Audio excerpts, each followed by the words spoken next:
Hi guys, my name is Oganes. Hi, I'm Susie.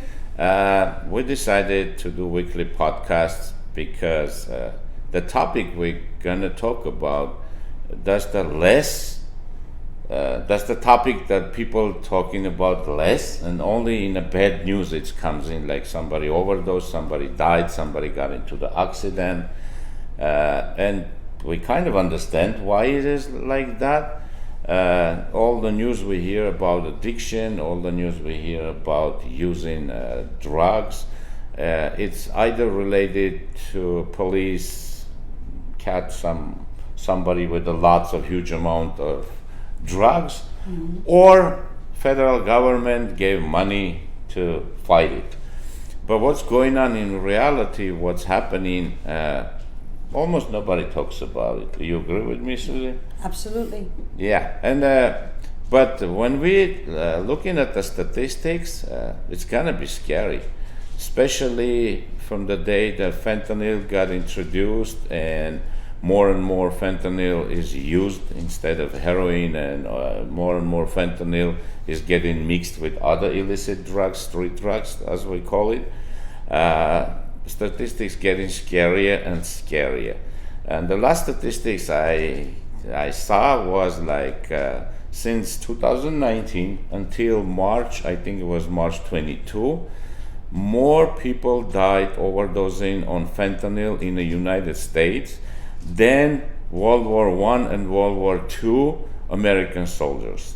I mean, can you imagine?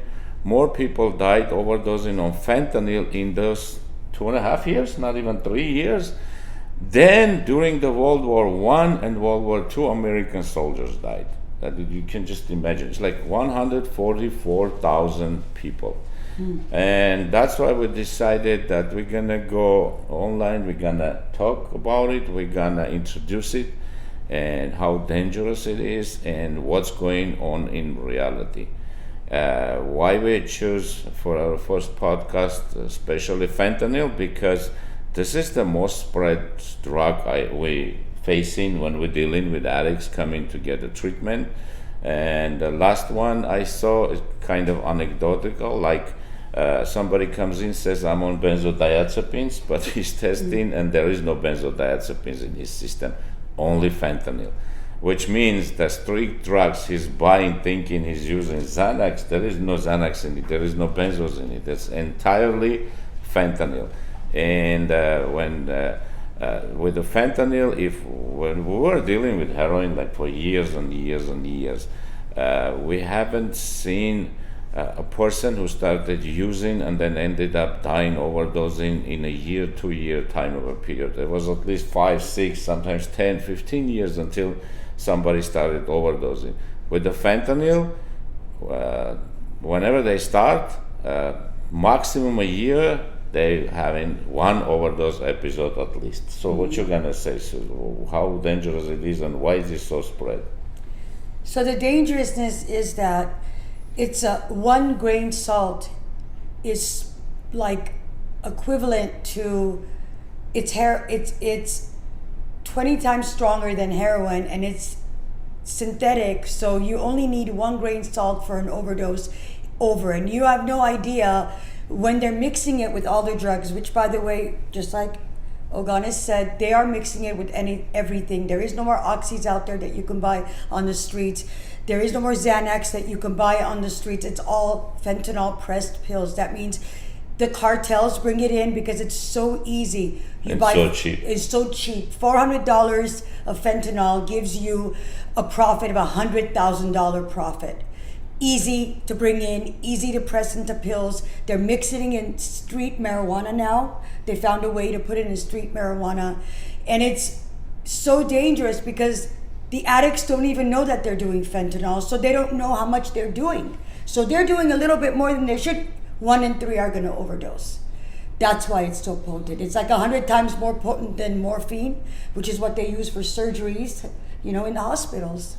And even though I'm not a fan of some type of theories, but I can see that even the government tries to look at it differently, as there were like dealing with heroin, cocaine, or any other illicit drugs, simply because, in my mind, they found the easiest way to get rid of addicts. Absolutely. So if an heroin addict will end up being in hospitals plenty of times, in rehabs, in jails, and the government has to spend money, years and years, methadone clinics and stuff. With the fentanyl, they're gonna spend only a year or two and the person will die. And that's what we see every day, daily basis. And the age of users. We're in a business like for last 20 years and we've seen addicts daily. The medium age of people who are coming to get help with the heroin, that was 30 to 35 and over. Now we're using people overdosing and dying of fentanyl. The last one was 21 years old, 21. And he was into sports, he was from a good family, he had everything in life. It's not like he was doing it because of the stress or because of anything else. And he started using from the age of 19. And when we say started using, first year it's almost experimenting, like on and off, on and off. So which can we say, like he was using for a year. He was using for a year only. And a year later, he overdosed and died. And the other danger with it is like when they arresting somebody on heroin or on cocaine, and it's a big amount of it, then they're charging the people with federal cases like 5 years, 10 years, 15 years sentences. When somebody gets caught with fentanyl, it's like medication fraud, and they're getting much, much lesser punishment. So that's the way, in my mind, again, I'm saying, the government tries to push that all the dealers switching from heroin to fentanyl. What you think, Susan? Yes, and it's a much stronger high for the addict. It brings you where heroin would, keep you. It would hit you and then you would let go. It takes some time. The fentanyl gets you fast and it lets go of the high fast. So you need more of it, more and more, double the dosage, and then you don't know if that's going to be your last dosage or not. We have personally seen overdoses happen in front of us. I have personally seen that, where the client was clean for a couple of months, and then he ended up doing the same amount before he got clean, and he overdosed on the spot and died. The other thing I wanted that we talk about it, that when we mentioned at the beginning, mixing it with other illicit drugs. Yes. Like 5-10 years, maybe before 10 years ago, people were afraid of using heroin. So some people could stick with just using coke, marijuana and stuff. But right now, because fentanyl get mixed with everything, then you can see that people coming in, they not even have a clue that they're using any type of opiates, especially so potent, such a strong and deadly opiates. They have no clue.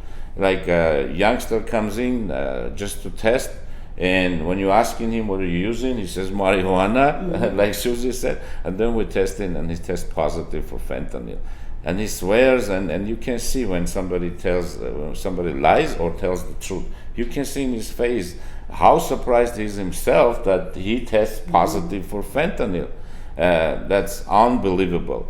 Like I said, we're starting our weekly podcast. Every time we will choose different subjects. And on this podcast, you will see the information, how you can reach us, how you can send us questions, how you can go to our website, how you can subscribe to follow us. And if you have questions and you want to talk about it, you want our suggestions, you want our opinion, just give us a call or send us a text or email us, and we will get to you. Yes, thank you. Thank you Thank you very much. That was the first time, but definitely not the last.